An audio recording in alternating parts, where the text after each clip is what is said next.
I like her. We can share. We did ask 2. Yes, that's true. We asked for 2 just so 1 works.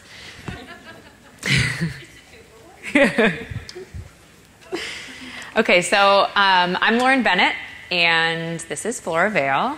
I'm a product engineer on the spatial statistics team here at Esri. I work in the Redlands office, and Flora is an honorary member of our team. She works out of our DC office a lot with our health customers, but has been very involved in our team and the development of tools ever since she started at Esri. We also have someone in the audience who's very special, who actually originally wrote all of these tools. That's Lauren Scott. She's sitting right there. Say hi, Lauren. So she's actually going to just make us really nervous because she's here. But Lauren's awesome and is definitely a mentor to both me and Flora. So we are glad, we're all very lucky she's even just hanging out with us for that hour.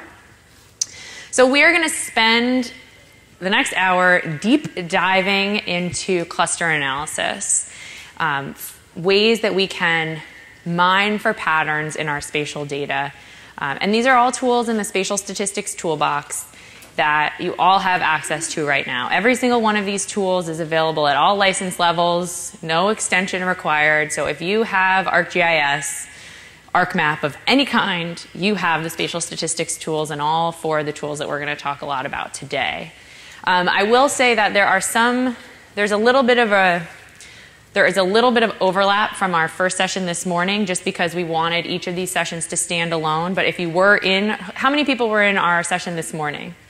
Okay, so a lot of people, but not everybody. So we wanted them to stand alone. I promise you won't be bored. There's a lot of new content also, because it is a deep dive. So we're going to start with one of my favorite topics. It's kind of the soapbox that I never get off of. Personally, it is about the subjectivity of maps. So we're going to kind of explore this using an example, and that example is looking at this. I started looking at this data, which is the percent of employment in agriculture when the really bad drought was happening. Southern California was particularly badly hit by that most recent drought. It was one of the worst droughts in recent history. So I was wondering who might be impacted most, and certainly those employed in agriculture are some of the people that would be most impacted, where it would have an impact on the overall economy in those areas. So we wanted to see what's the employment in agriculture look like in those areas, overall in the country. So if I were to ask you, looking at a map like this, how confident would you be figuring out where maybe we should be focusing resources? It certainly looks like we can see some dark areas that represent higher employment in agriculture, but I kind of think about it like if it wasn't really my job and I was just having a coffee table conversation about it, I'd feel really confident. Oh yeah, totally, put all the money over here. But if I actually was putting money somewhere, I might not want to use this. I might not feel that confident just looking at this map. So what about now? Does the story change? Do we see kind of a different picture here? If we want to know where are the hot spots, where is the variation greater?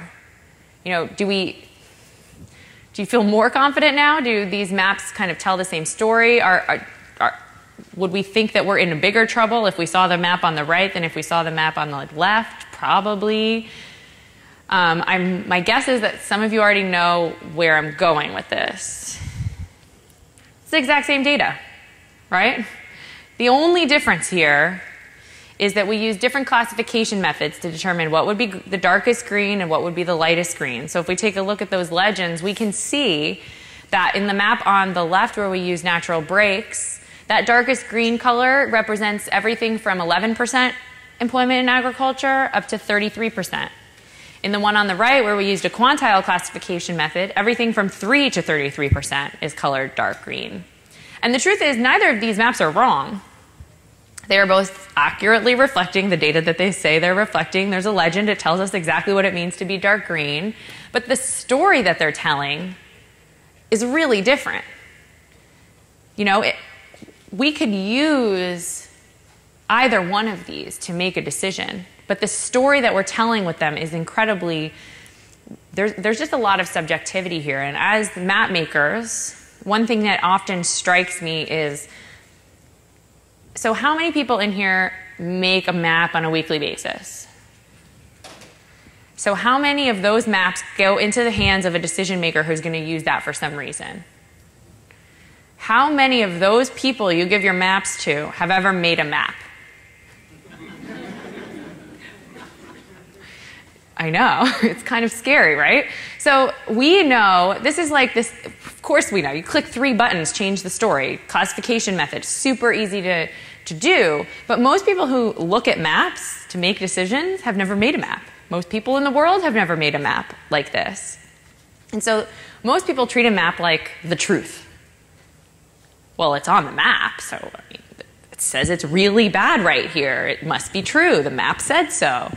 But we know we have this power as geographers, as analysts, as cartographers, to tell whatever story we want to. And while maps can be incredibly powerful communication tools, we do have to be careful, and we want to do more, and we can do more than this. So thematic maps are a great place to start, and we have to think really carefully about what classification methods we use. But we can do more, and one of the ways that we can do more is using hotspot analysis. Now, this is the result of a hotspot analysis on that data, that employment and agriculture data. The areas in red are statistically significant hotspots. That is places where high employment in agriculture is clustering near other locations with high employment in agriculture. The areas in blue are statistically significant cold spots. That's where the clustering of low values is happening. So it's not, when you look at it, it might just look like any other choropleth map. There's blues and there's reds. But in reality, under the hood, what's being used to determine what's red and what's blue are statistics. Those are statistically significant patterns. So it's like 3:30. Lunch is like finally wearing off. You're ready to go to bed. And now we're going to talk about inferential statistics. That's why you guys are the best. Seriously. I know for myself, when I first learned about inferential statistics, so how many people here love statistics? You guys are awesome. I now love, how many people in here love statistics the first time they took statistics? So you guys are even more awesome. I cannot raise my hand for that. I cannot lie. There was a lot of reasons I didn't love it. One, I just didn't understand. There was all these examples with, oh, well, what's the likelihood that we are going to roll a 6 4 times on a Sunday? I'm like, why do I care about that? I just don't care. But if I'm looking at employment in agriculture and impacted populations from a drought, it's like, oh, yeah, I care about that. So I've learned to love statistics. But one of the things that I remember really hating about statistics, and particularly inferential statistics are all about the null hypothesis.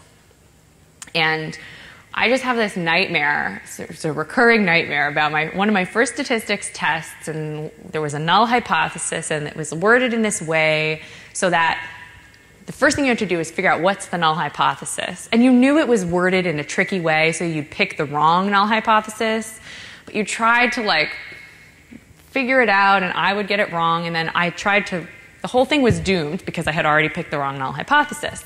So the good news is with all the spatial statistics tools, the null hypothesis is always the same. It's complete spatial randomness.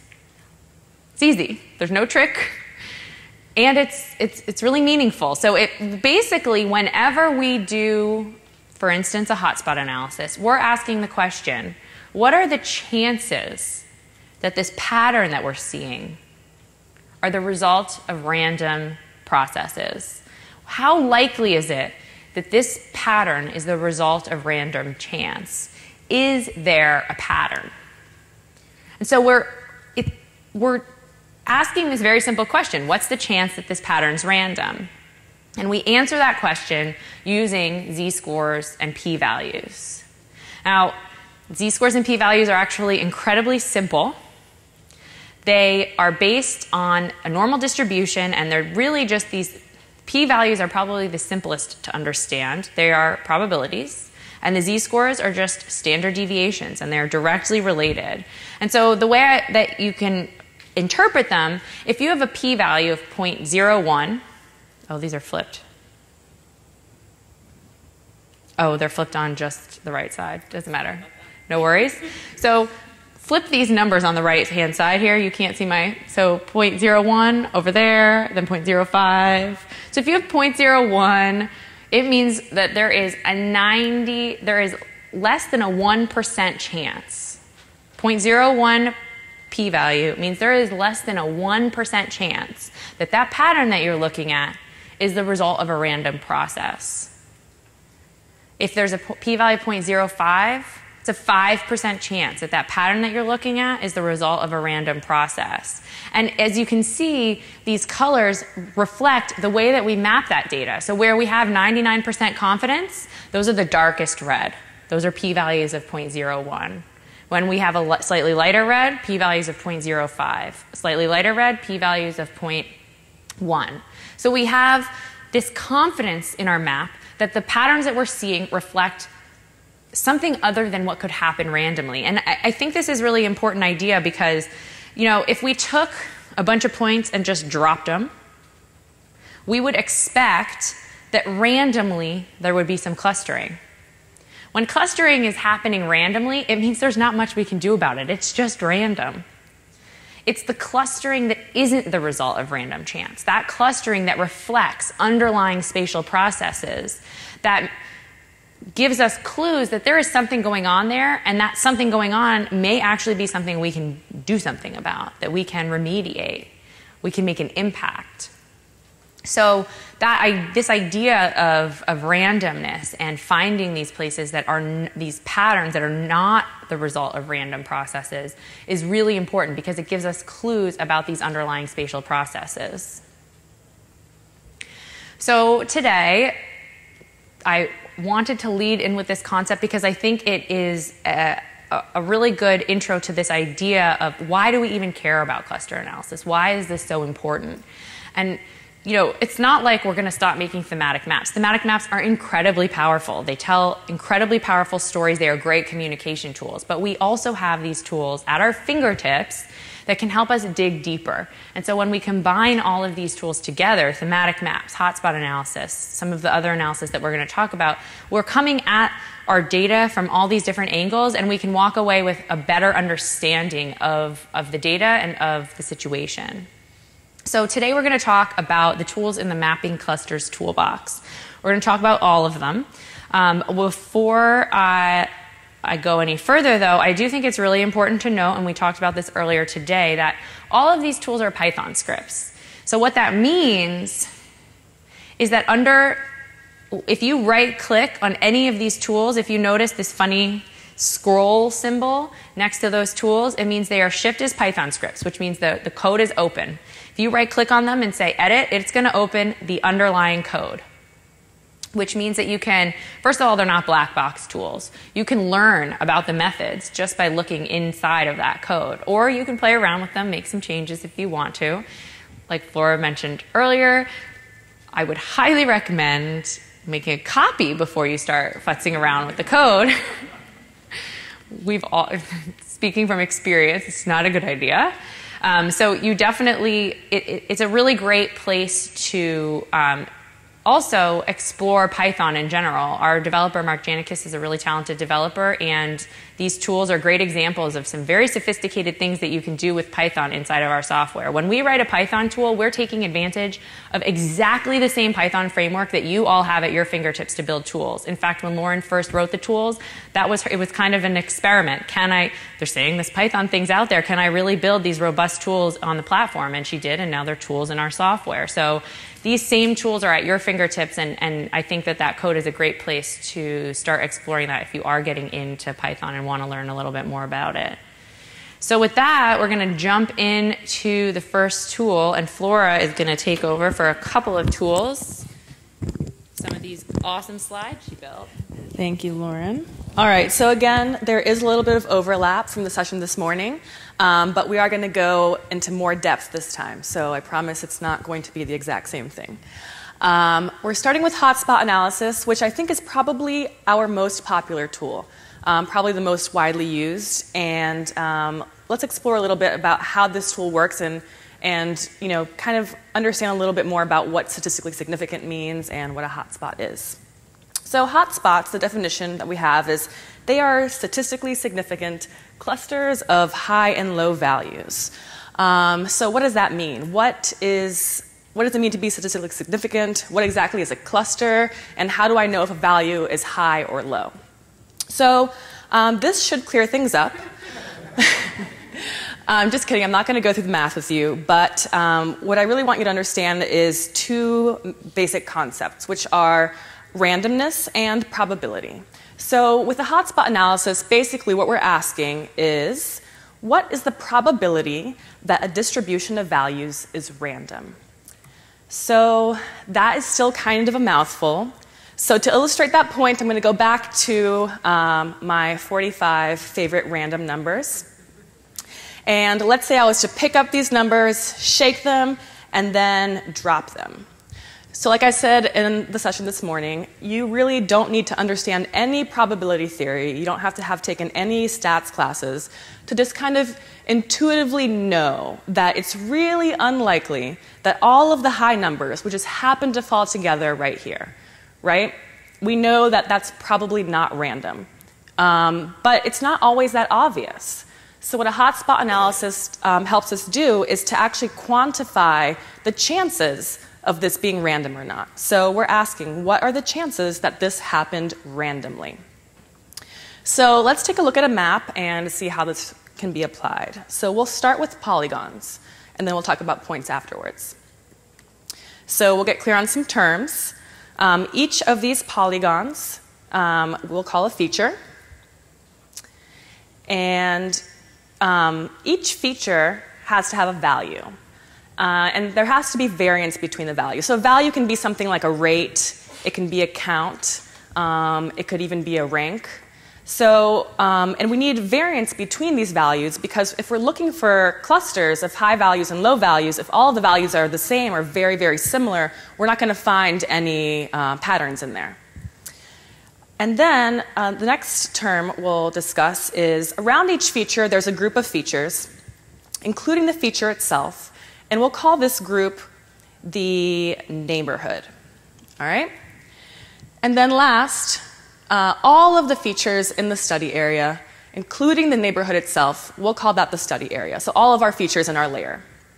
So in a hotspot analysis, what we're asking is, what are the chances that this neighborhood is, well, not what are the chances, but we're asking, is this neighborhood statistically significantly different from the study area? So we actually forget about that original feature, and we look at the neighborhood. And if the neighborhood is significantly higher than the study area, then that feature that the neighborhood was based off of, that feature gets marked as a hotspot. And we have 3 degrees of confidence for hotspots. We can be 90, 95, or 99% confident that that feature belongs to a statistically significant cluster of high values. So just like Lauren showed earlier on that distribution with the p-values and the z-scores, these are those degrees of confidence. We can also be 90, 95, or 99% confident that a feature belongs to a cluster of low values, and it would be considered a cold spot. Or a feature's neighborhood might not be significantly different from the study area, and in that case, we would mark it as not significant or random. So the tool goes through feature to feature, and it says, okay, feature, what's your neighborhood? Is your neighborhood different from the study area? If yes, you're marked as a hotspot. Next feature, what's your neighborhood? Is your neighborhood different from the study area? Yes, you're a hotspot, and so on until we have a hotspot map. So you might be wondering, how do we know if it's significantly different? And the answer is math. So I'm not going to explain the equation in this workshop. If you are curious, it is the Geddes-Ord GI star statistic. We have a lot of great documentation on our resources page explaining exactly how this works, but it's not something that Esri just made up. This is a real statistic, and we have all of that information online in our doc if you want to read about it. So next we'll take a look at points. So here we're looking at crimes in DC in 2011. So in order to run a hotspot of these points, remember that I said that each feature has to have a value. But these crimes, they don't have a value, right? Because they're each just one crime. So in order to run a hotspot analysis on this, we're going to have to aggregate it in some way. So there are a couple different ways that we can aggregate these. One way would be if we had something like census blocks or some other political boundary or any other boundary that we already have. We could do a spatial join, and we could run a hotspot analysis on those blocks. But there are some pros and cons to this method. One of the pros, which I think is actually pretty significant, is that we have other data associated with each of these census blocks, like population, for example. So if I did do a spatial join to this polygon layer, then I could maybe find crime rate. I could divide crime by population and then run a hotspot map on crime per capita instead of just crime, which might be more interesting depending on what my question is. Because a lot of the times when we don't normalize the data for something like crime, we might end up seeing a hotspot map of population because we tend to have more crime where we have more people. Which is not necessarily a bad thing. We might just want to know where the most crimes are, period. But when you aggregate to something with other data associated, like census blocks, you have that option to normalize. And then you also have the option to find correlations, which we'll talk about in our regression analysis session tomorrow. So I ran a hotspot analysis on this crime at the census block level, and that's what our result looks like. So in this case, it probably is reflective of the center of DC having the most people, but it is important to know that that's where we have the most crime. So let's say, though, that I didn't have a census block layer. Let's say that I was running this hotspot analysis on incidents that I don't really know how to aggregate them. I don't really have any boundaries that seem appropriate. Well, we do have an optimized hotspot analysis tool, which is, I guess it's a couple of releases old now, but it's really great, and it will actually help you aggregate if you don't have an aggregation scheme already. And so what the tool does is that it creates a fishnet grid. And so in this case, that's what the grid looks like. And after running the hotspot analysis, these are the results that we get. So similar to the last hotspot analysis, but a little bit different. So another thing that might be better with grid cells than those uneven sized polygons is that they are consistent across the study area. They're all the same size. If we have lots of unevenly sized polygons, then we might also be accounting for, well, maybe we have more crimes in here just because there's a lot more area that it's covering. So there are really pros and cons to both, and you really have to think carefully about your analysis question in order to choose which scheme. Yeah? How does the neighborhood change when you use fishnet? We'll talk about neighborhood sizes in just a little bit, but that's a good question. So one more point about the optimized hotspot analysis is that it also allows us to provide a bounding polygon. So in this case, I kind of just drew a crude line of where crimes are possible. Because if you noticed in the last slide, we only have grid cells where we had crimes. So then we kind of miss those areas that crimes are possible, but no crimes happen. So like maybe a really safe neighborhood. They didn't have any crime, so they're not counted as a cold spot because they weren't counted at all. So if you want to avoid that, you can tell the tool where crimes or any incidents that you're analyzing are possible. So in this case, I'm saying inside of this green polygon, crimes are possible. So then the tool is going to create a grid that fills everything in this bounding polygon. So now we have cold spots in some of the areas that were not counted before.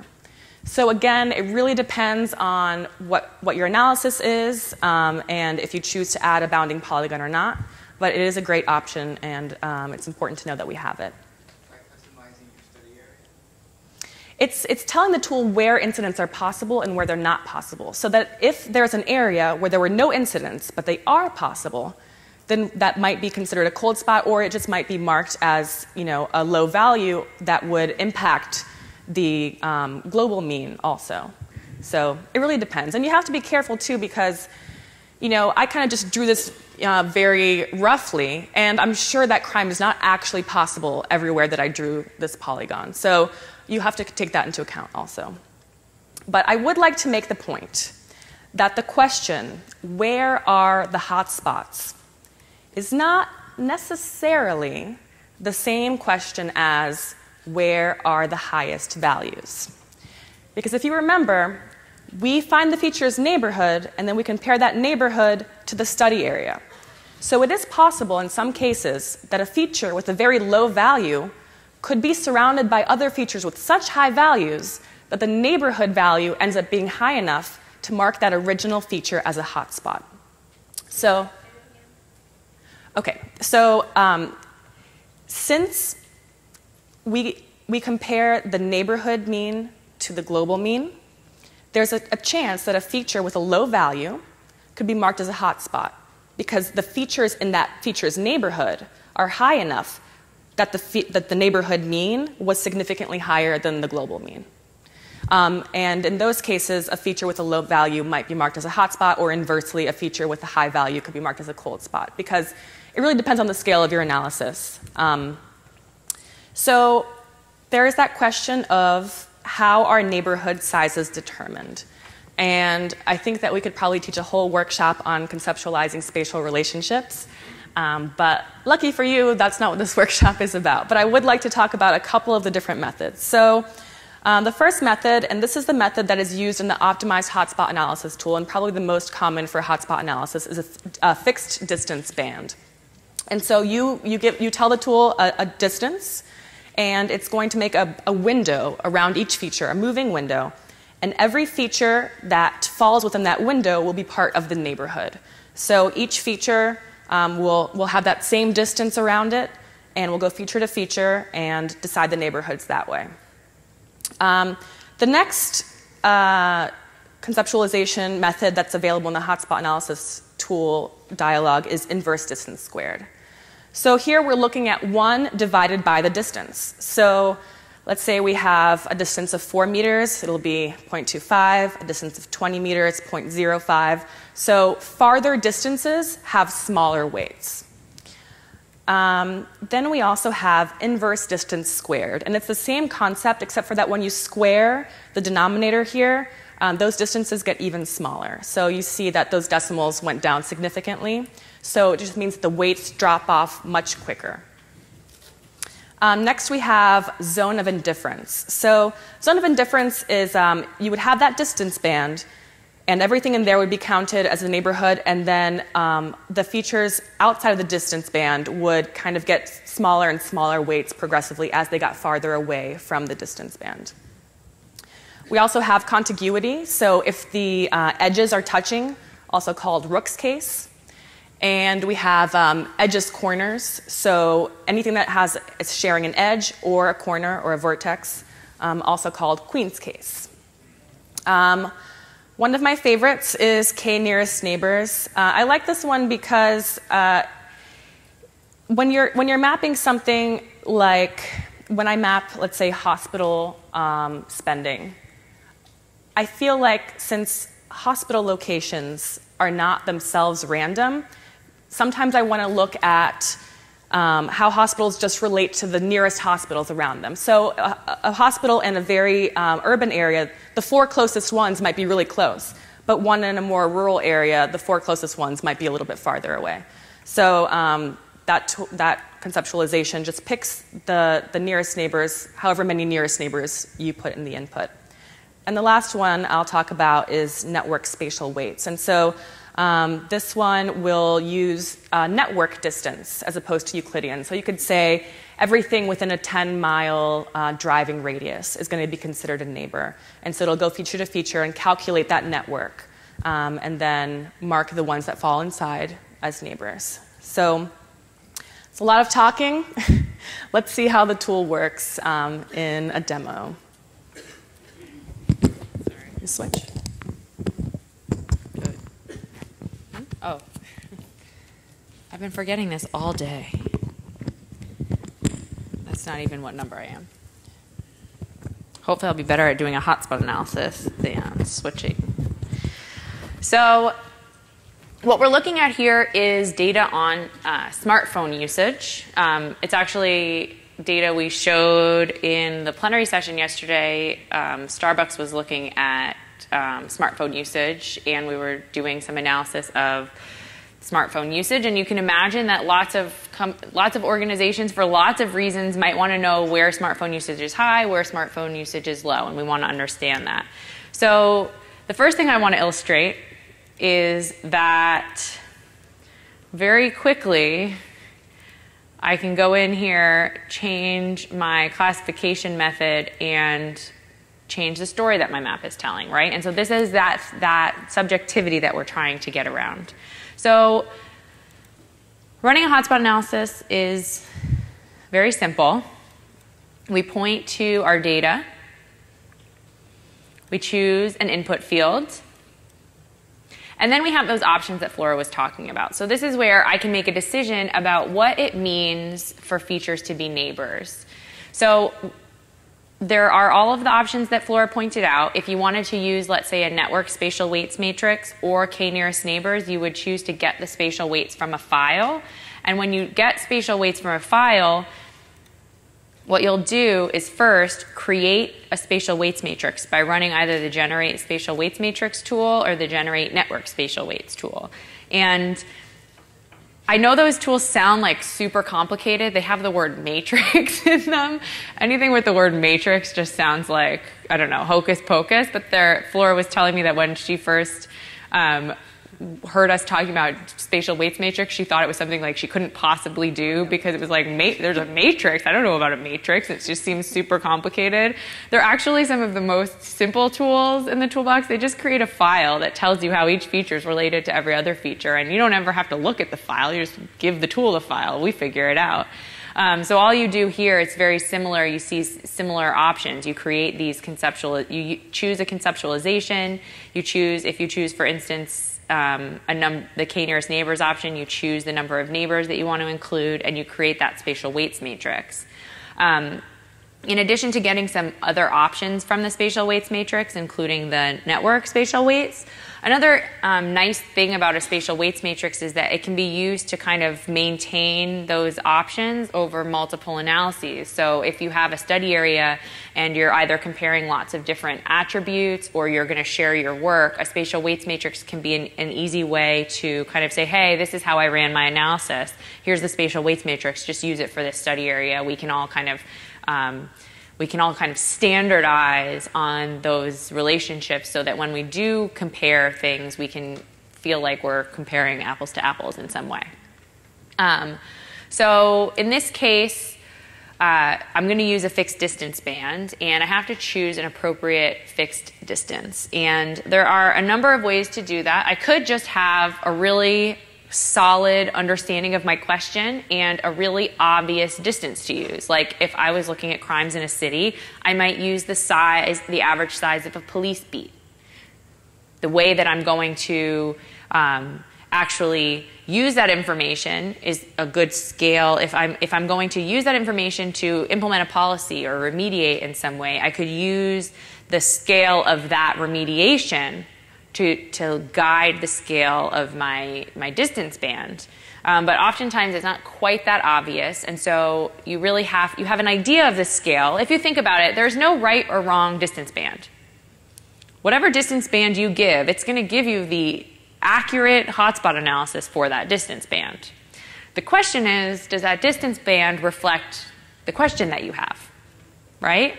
So as much as we want to make things easier and build really simple tools, which I'm going to show you in a minute, unfortunately, or fortunately, because otherwise we'd all be out of jobs, we have to think about our analysis occasionally. And it's, I know. And that's really part of the fun, you know. That's why we all love analysis. Nobody knows our question better than we do.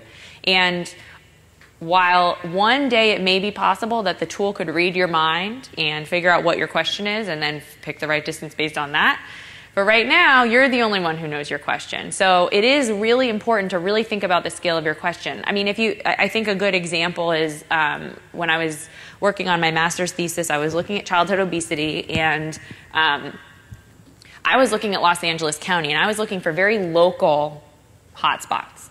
So anything more than 10 kilometers would have been way too big. But you'll see lots of analyses that are looking at a more national scale analysis of obesity. And in that case, when you're looking for whole counties or even states that fall into these hotspots, a 10-kilometer scale is going to be tiny. That's ridiculous. So you're actually interested in a much larger scale. So it is very important to think about that and this idea that it's not right or wrong. It's just, is this my question? And really thinking about what your question is critical. So no matter how great the tools are that we build that will optimize this, it is important, even if you do let the tool optimize and tell you a good distance band, to think about, okay, that's great. The tool evaluated my data and chose this distance band. Is it right for my analysis? So one of the other ways, other than just having a great idea about your distance band to choose one, is to use a tool called incremental spatial autocorrelation. Now, incremental spatial autocorrelation is essentially a tool that looks at the intensity of clustering at different scales and tells you the scale at which the intensity of clustering in your data is the most pronounced. So it's telling you, it's like letting the data tell you what is a good scale of analysis. And it's really interesting to see the progression that we've gone through over the last 4 years. So when we started teaching about hotspot analysis and really talking about best practices and really the best ways to run the analysis, we started by, I would run spatial autocorrelation once, and then again, at increasing scales, and then I would create a table, and then I'd make a graph of the table. And it was quite painful for you to watch and certainly painful for you to do, and I know I hated doing it. So eventually we said, well, if this is painful for me, it's probably painful for you. Let's make a tool. So we built incremental spatial autocorrelation to do that for you. So that was kind of part of the evolution. The next part of the evolution was, okay, well, incremental spatial autocorrelation is just part of it. There's all these other things that we want to do. So for instance, one of the things that we think about when we run incremental spatial autocorrelation is it's going to look for this average, this distance at which the intensity of clustering is most pronounced. But one thing that can really throw off that kind of analysis is if you have, let's say you have a couple of really huge polygons that are so far away from their next closest polygon that in order to even have every feature with one other neighbor, you have to start with this huge distance. That would throw everything off. So then we would start by getting rid of the spatial outliers, those features that were really far from their neighbors. And then we'd run incremental spatial autocorrelation. We're like, this is getting very there must be something we could do. We've learned so much about the best practices of how to do hotspot analysis. Let's turn that into a tool. And a big part of our motivation there was that we wanted to put hotspot analysis in ArcGIS Online. But we knew that no one on ArcGIS Online is going to run incremental spatial autocorrelation before they find a distance band to do a hotspot analysis. So how many people in here have done hotspot analysis before? How many? No one. You don't have to raise your hand. You just know in your heart the answer. How many people have run it accepting the defaults? Yes, I know. We've all done it. I've done it. So the default for the regular hotspot analysis tool, if you choose distance band, is the distance at which every feature has at least one neighbor. That's what it chooses. Which is fine. But is that the scale of your question? I don't know. We don't know. You know. Are you thinking about it is another question. But so there's just a lot more that we could do, and we're really excited about the optimized hotspot analysis tool. So I'm not going to run hotspot analysis. I'm going to run optimized hotspot analysis. Now, one thing that I do want to say is that while optimized hotspot analysis is awesome, there's a reason that I still just went through all that stuff. And I still talked about it, and Flora's still going through understanding all this. It is still really important to understand the method. We'll optimize it, and we're going to do our best to optimize every tool we can. But the only way that you can really that you can really have confidence in your analysis is if you understand the method that you're using to do that analysis. And so I think it's really important, and it's awesome that you guys are all here and that we're doing this today. So one thing that I will say is while I use optimized hotspot analysis, so I'm going to run it here, all I have to do is pick a field. It's that simple. It doesn't even let me choose a distance band. It does it for me. If you want to choose your own distance band, you just run the regular hotspot analysis. Since under the hood, this is using the exact same math. This is the Gettysor GI star statistic. We haven't changed the statistics. It's just what we've done is we've optimized some of those input parameters for determining what's an appropriate distance band, for instance. And so you can see one of the things we do is we run spatial autocorrelation at varying distances. And the result of our analysis will pop up here. Yes. And so we can see the results of our analysis, and we were it was really important to us that this not be a black box tool. So one of the things that we worked really hard on was making sure that the output here has all the information about the things that we've decided when we ran the analysis. So we tell you we found 29 outlier locations that weren't included when we compute the optimal fixed distance band. We found, it'll tell you, so sometimes, and some of you may have found this, when you do incremental spatial autocorrelation, you don't find a peak. If there's no peak clustering, what do? Well, what the optimized hotspot analysis tool does is if it doesn't find a peak distance, it'll actually use the average distance at which features have about 30 neighbors. And so we use that distance if we don't find a peak in the clustering. So in this case, I'm actually pretty happy it chooses 175 kilometers, which is a pretty solid distance for a national scale analysis of smartphone usage, and that map kind of matches the scale of the question that I really wanted to know. So the results of that analysis are here, and we can see the results of that analysis. I'd really like to hold questions till the end just so that we can get through. Oh, sorry, meters. Yeah, so 175 kilometers. So we can see the results of the analysis, and that is optimized hotspot analysis. And there are, if you're interested in running, in learning about kind of that underlying stuff underneath hotspot analysis, which hopefully I've convinced you is worth learning about, we have resources. There's a step-by-step tutorial that will walk you through every single piece of that. Then you can run optimized hotspot analysis and feel really confident and feel in a position to even evaluate the output of that tool and say, yeah, this was close. I want to tweak it a little bit because for my question, I want to change it just a little bit. But at that point, you can kind of really go through that workflow and feel confident that you understand what the method's all about.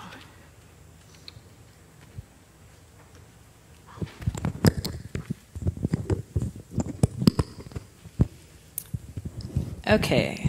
Next up, we're going to look at cluster and outlier analysis. And so we're going to go back to that illustration of the feature in the neighborhood and the study area to explain cluster and outlier analysis. So similar to hotspot analysis, cluster and outlier analysis does identify clusters of high values and clusters of low values, but it also will identify outliers. So the cluster and outlier analysis will separate the feature from the neighborhood and the neighborhood from the study area. And what it's asking is the feature significantly different from all the other features? And is the neighborhood significantly different from all the other neighborhoods?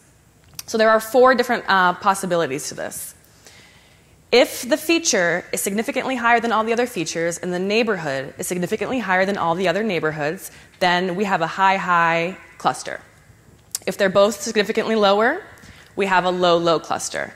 Now what's different about this is that we can also have a high-low and a low-high. So if the feature is significantly higher than all the other features, but that feature's neighborhood is significantly lower than all the other neighborhoods, then that feature is a high-low outlier. So it has a high value surrounded by low values. And inversely, if the feature has a value that's significantly lower than all the other features, but that neighborhood is significantly higher than all the other neighborhoods, then we have a low-high outlier.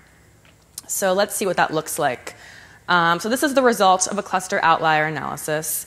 And the light pink are the clusters of high-high, the light blue, low-low. The bright red, those are high-low outliers, and the dark blue are low-high high outliers. So it's kind of hard to see, but my point was that if you graph this, so I did, this is a cluster outlier of the percent uninsured in the United States. So on the y-axis, we have percent uninsured. On the x-axis, we have the z-score.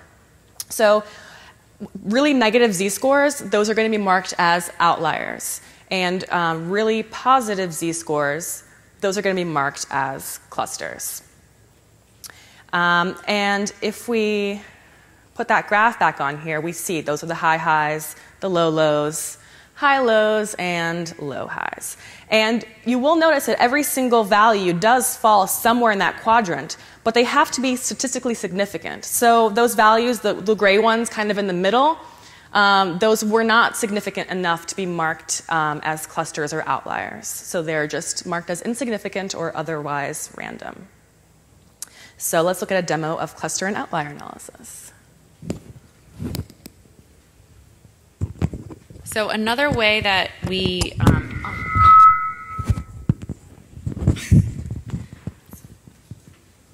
I don't even. Oh, it's here. No, it's here. Sorry, it's falling apart. We're falling apart. We're literally falling apart.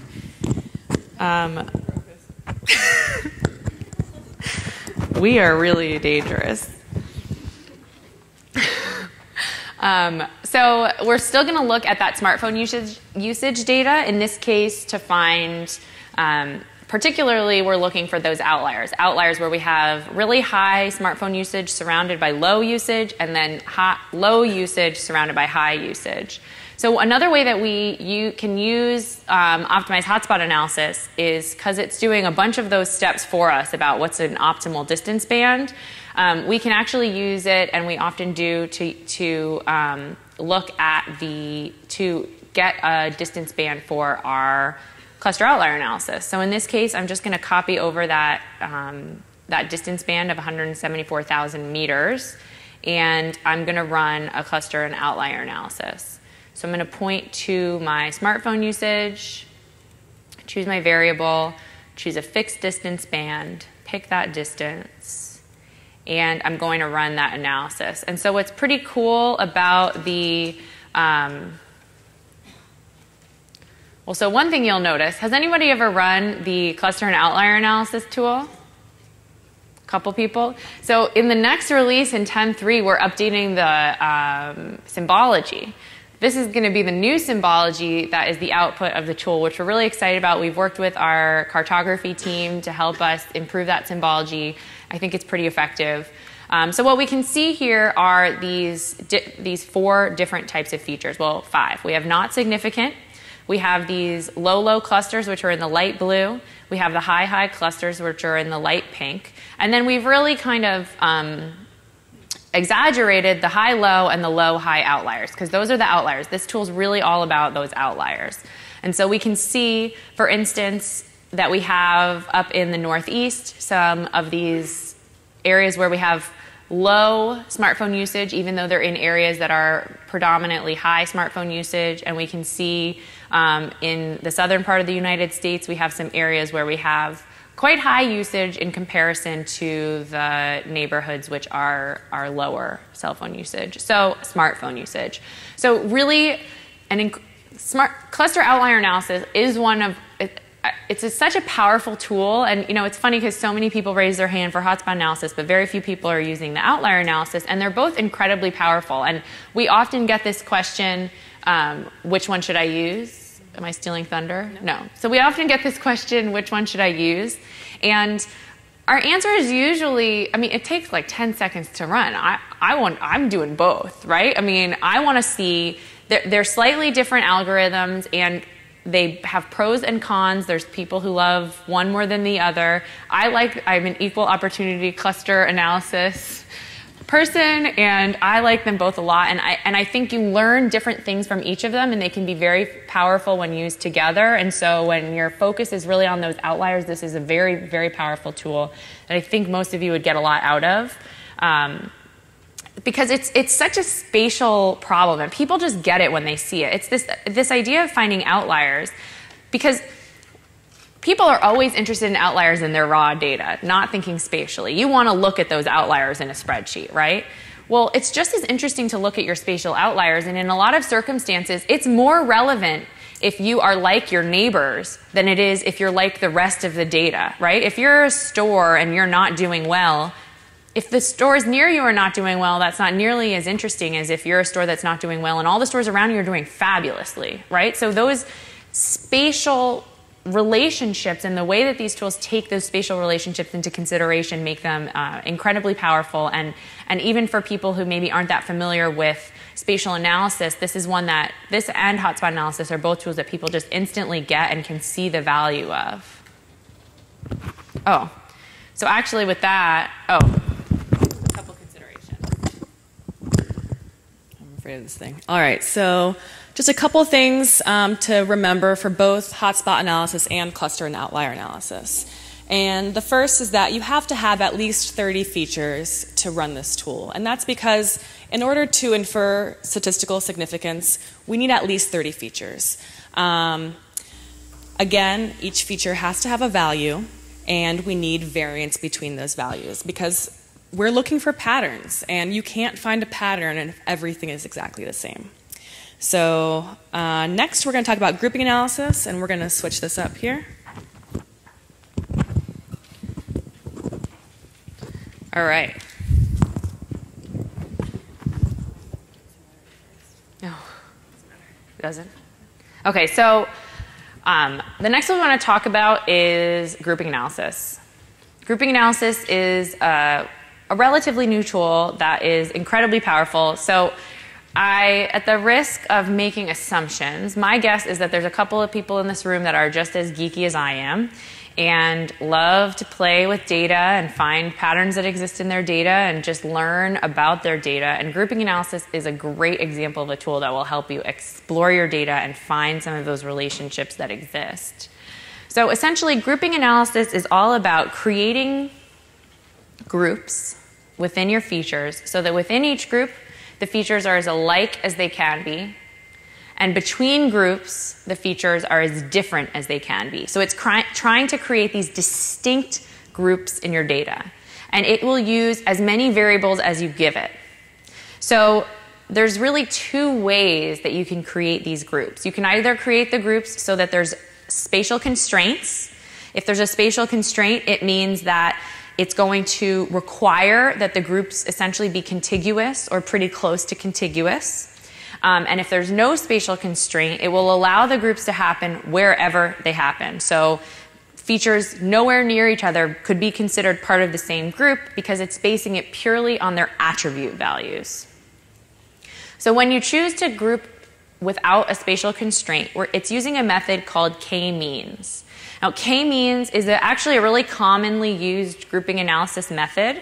And this kind of analysis is kind of all the rage in data science these days. Clustering algorithms are everywhere because they really can help you understand your data in new ways. And so the way that grouping analysis works, and particularly the way that k-means works, and it's kind of hard to think about unless you're like a savant and just can see in like multi-dimensional space. I certainly can't. But the way that I think about it is you've got this graph of data. Now this is just a 2D one, but imagine it was 3D and then you added a 4D. Each variable becomes one of those Ds and there's 8 dimensions and it's in this kind of thing and they're all big blob of data and it's trying to find those natural groups within data space. And so we can kind of see what that would look like if we look at what a k-means clustering would do with 2 groups, or with 3 groups, or with 4 groups. So it's finding these natural breakpoints in data space. So k-means is, and what I think we both love about using the no spatial constraint method is that even when you don't force spatial constraints, you'll find spatial patterns because geography matters and things that are closer together are more related than things that are farther apart. And like I said, geography matters. So that even when we're not forcing geography to matter, it just butts its way in there.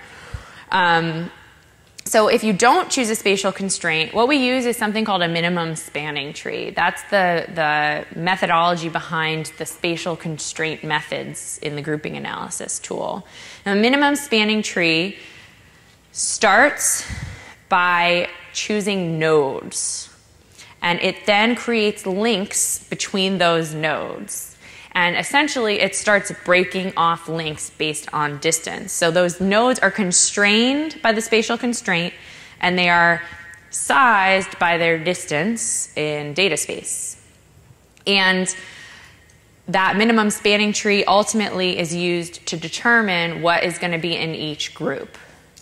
And that's a really big oversimplification. There's actually a lot of math here too that we're not going to get into. If you are interested in that, there's lots of papers about there are several papers about the minimum spanning tree that our developer used when he created this tool. And if you read those papers and are still interested in that, come talk to us at the booth.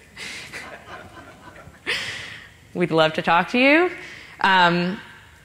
But one of the things that is really important to know is we create these groups. And if you think about that first map that I showed with a bunch of colors on the map, it's really not all that useful all by itself, right? It's just a colorful map that doesn't mean anything because we don't understand what does it mean to be green? What does it mean to be blue? What are the characteristics of each of those regions? And one of the critical parts of grouping analysis is that it creates a PDF report. And that PDF report has a number of really important diagnostics that will help you evaluate the effectiveness of your grouping. And it also has these box plots that help you understand the characteristics of those groups. And rather than me talking about it anymore, I'm going to pass it over to Flora because this is definitely a tool best understood through demo. 3.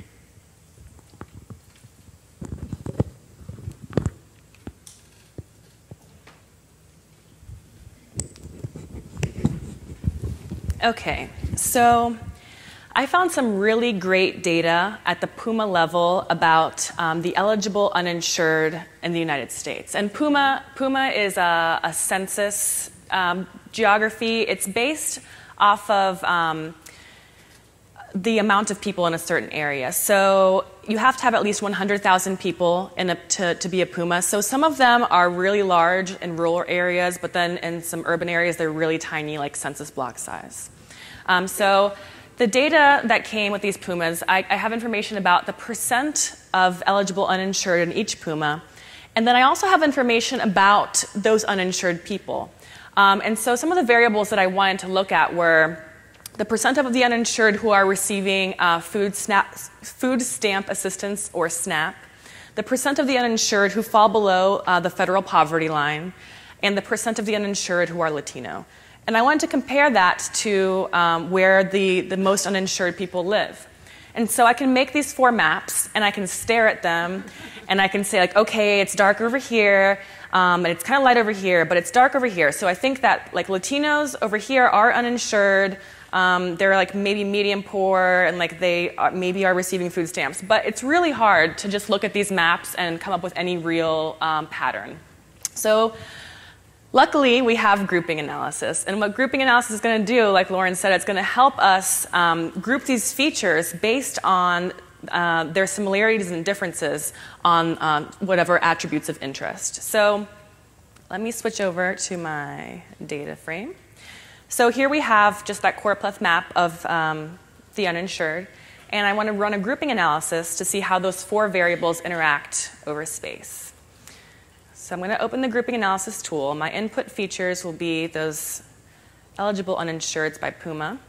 I'll give it a unique ID, and I'll change this name here just in case. Okay, so I'm going to divide the country into 3 groups based on the percent that are uninsured.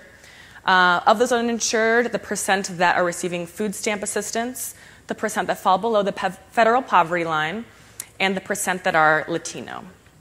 So in this case, I am not going to use any spatial constraints. So I will choose that in the dialog. And I really want to interpret my results with an output report.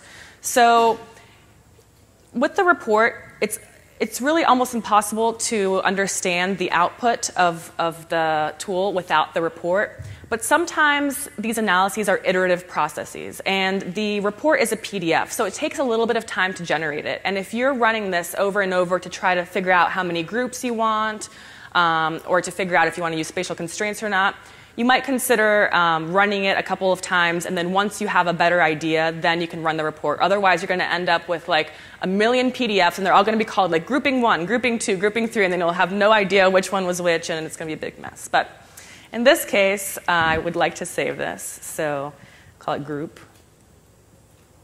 1. And there's a little checkbox over here, evaluate optimal number of groups. And so sometimes you know how many groups you want in your result. So if you were going to split your county into different police beats or something like that, you know that you have 7 available, so you'll split it into 7 groups. But sometimes you don't know, and you really want to let the data speak for itself. So if you check this, the report will actually tell you which number of groups has the best similarity between them and differences, similarities among them and differences between them. So let's make sure I got all of this, and I will run the tool. So here you can see that it's going through each combination of group numbers, 2 groups, 3 groups, all the way to 15 groups, and it actually checks it a bunch of different times, and it comes up with some summary statistics about which number of groups had the best clustering. And in this case, it's 3, and I did already know that in advance, so we don't have to run it again. But I would like to show you how that works in the report.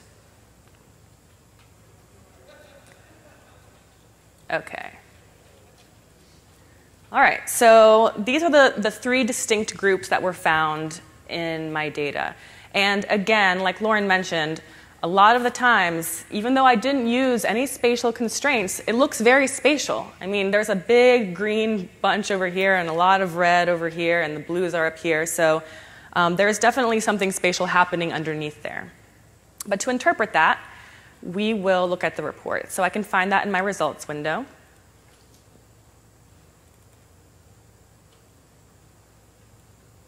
All right, so this report has a lot of interesting stuff. So it's going to first just give me an R² for each of the variables that I chose to include in my analysis. And that will kind of give me a sense of how relevant that variable is in this grouping analysis. So if I had one that had a really, really low R², I might consider dropping it because it might not really be helping me split these features into different groups. Then we look at each of the groups and how the variables performed in each group. But what I think is the most useful is looking at all of the groups together in this parallel box plot. So let's try to interpret this graph here. I'm going to make this a little bit smaller so that we can try to look at both of these at the same time. Okay. So in the red group, we have the highest % uninsured living in those areas, and they seem to be primarily Latino, the uninsured in those areas. They are, pretty poor and kind of on about average in receiving food stamps. The green group is also highly uninsured. They are well below the poverty line. Most of them seem to be receiving food stamps, but they are not, they're below average in Latino makeup. And the blue group, which I find the most interesting actually, they have the least uninsured. But of those uninsured, the uninsured people in the blue groups are not receiving food stamps. They're not below the federal poverty line. They're a little bit more Latino than average, but there's something else happening in those blue groups causing those people to be uninsured. And so what you'll find a lot of times when you're analyzing data is that results lead to more questions, and that's part of the fun. But something else that I would like to look at here in these results is a scatter plot matrix. And so doing this is actually kind of what helped me understand how a grouping analysis works. So what I'll do is I'll actually join these results back to the original layer based on the unique ID.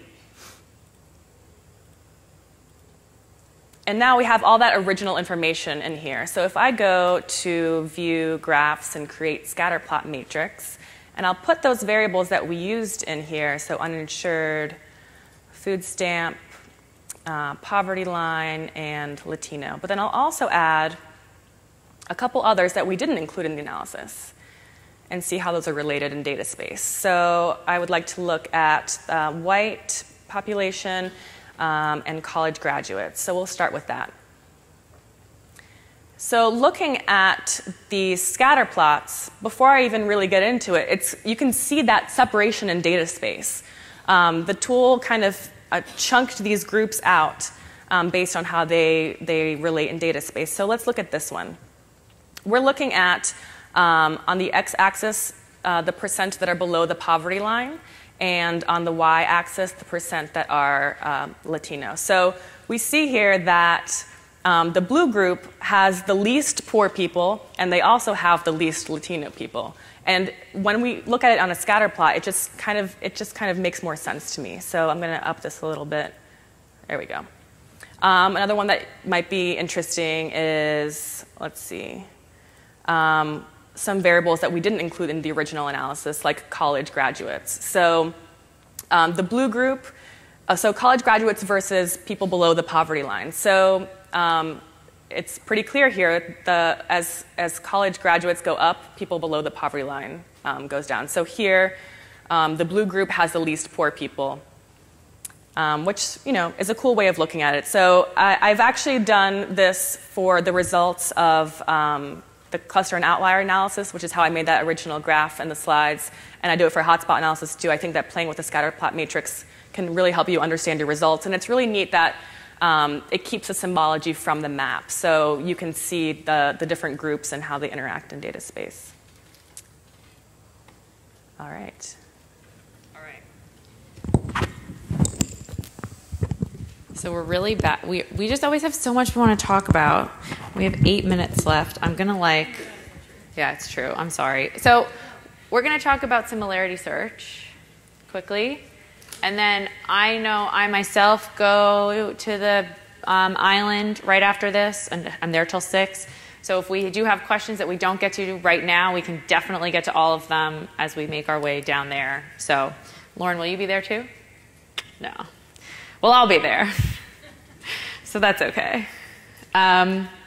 Okay, so the way that similarity search works is it's essentially comparing a feature of interest to a number of other features. So in this case, the example is that we have a number of potential store locations, and we have a store that we know is performing really well. And we have a lot of attributes about each of those stores each of those potential store locations: population density, average income, distance to competition. And we have those same attributes for that high-performing store.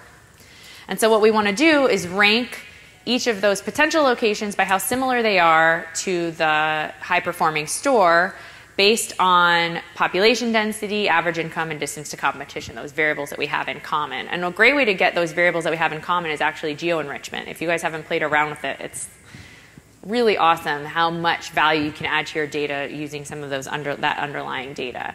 But one thing that is important is that the field names and field types must be identical for this to work. So those field names have to match up in order for the tool to do its magic. So it will do that analysis, and it will rank each of those tools, each of those potential locations based on their similarity. You can rank just 5. You can rank all of them.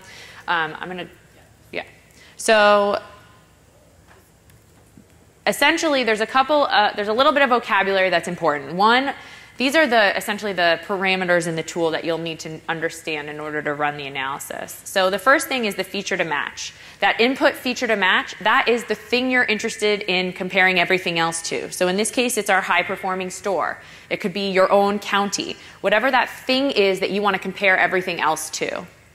Your candidate features are obviously all those things that you want to compare to your input feature to match. And your attributes of interest are those variables that you want to use to make that comparison. If you do have multiple input features to match, the tool will create an average based on those features. Now, that might make sense if the features that you want to match are very similar.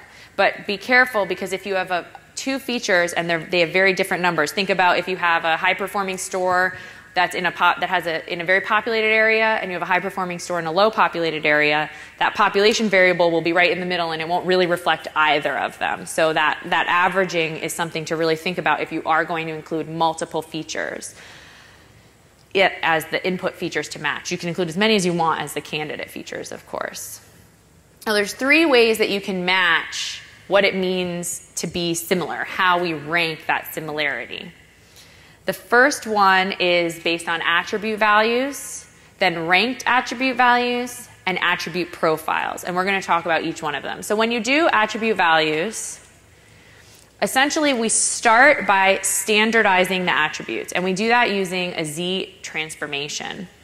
And we do the Z transformation so that you're comparing apples to apples instead of apples to oranges. Now, what does that mean? Well, if you have a variable that's population and it's a number like 15,000 in the tens of thousands, you have a percentage like the percent uninsured that's in the decimals, and you have a distance that might be in the hundreds. You're really not comparing apples to oranges. The population is going to throw everything off because it's such a big number that it will end up being essentially weighted higher. So by standardizing those values, essentially what we end up with are numbers that are much more in the range of comparability. And now you're comparing, what did I call them? Orpals to orpals.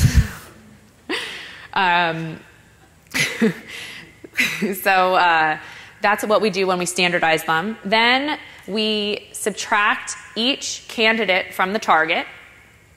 We square the differences, and we get a sum of the squared differences. We squared those differences so that it doesn't matter if it was a positive or a negative value. We don't care if it's above or below, just that how close it is. We're essentially finding the distance between each attribute and the attribute of our target.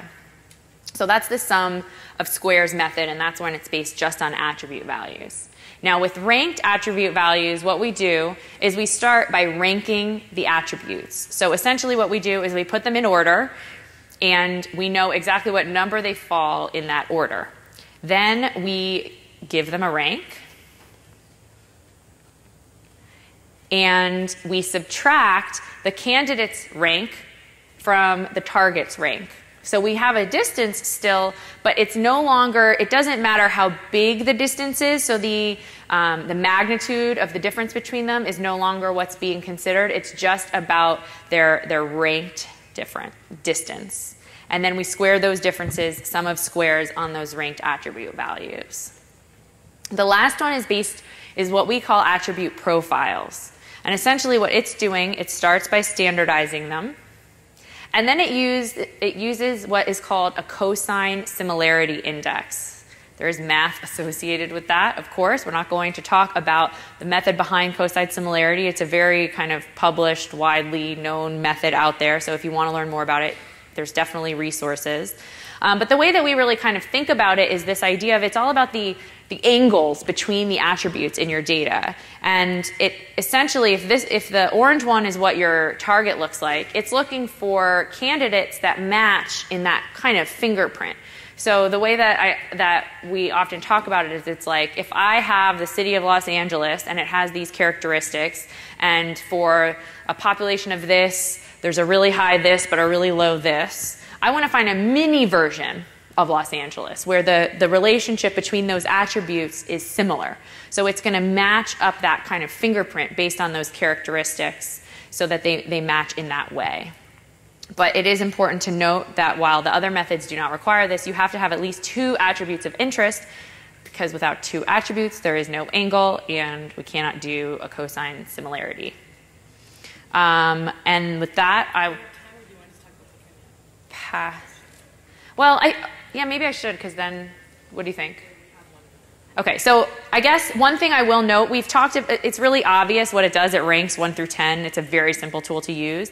But you can do a lot more complex thing. We had an example, someone that was a PhD student at George Mason but is now working at Esri. He was looking at dengue fever risk in Kenya, and he had known locations of dengue fever. And he had all these attributes about the whole entire country. And so what he did was he created a map, not just ranking the 10 most similar locations, but actually mapping the entire country based on its similarity to those known locations of dengue fever. So it's not just about finding the 10 most similar. You can actually create maps of similarity, which can become really powerful tools to understand your data. So this is kind of funny because obviously it's 4:30 and we're the worst, but I hope that we have given you a kind of a whirlwind tour of cluster analysis, and you know that we are resources. We're giving this workshop again. We have a regression analysis workshop tomorrow. We'll be at the booth. Our colleagues will be at the booth. We have an awesome team of people, and we have this esriurl.com/spatial stats has tutorials with hands-on tutorials with data. There's hour-long workshops. You can rewatch versions of this workshop and others that are on there for free, live training seminars, links to some of our favorite documentation. So lots of resources there, and of course we are resources too. These tools are only powerful if you guys use them to do awesome things, so we love to be helpful whenever we can. And please fill out a course survey. We would love to get your feedback. We are always trying to get better. We get great feedback every year that helps us improve, so thank you very much. Oh, and we are going to give the PowerPoints at the end, when the conference is over, for sure.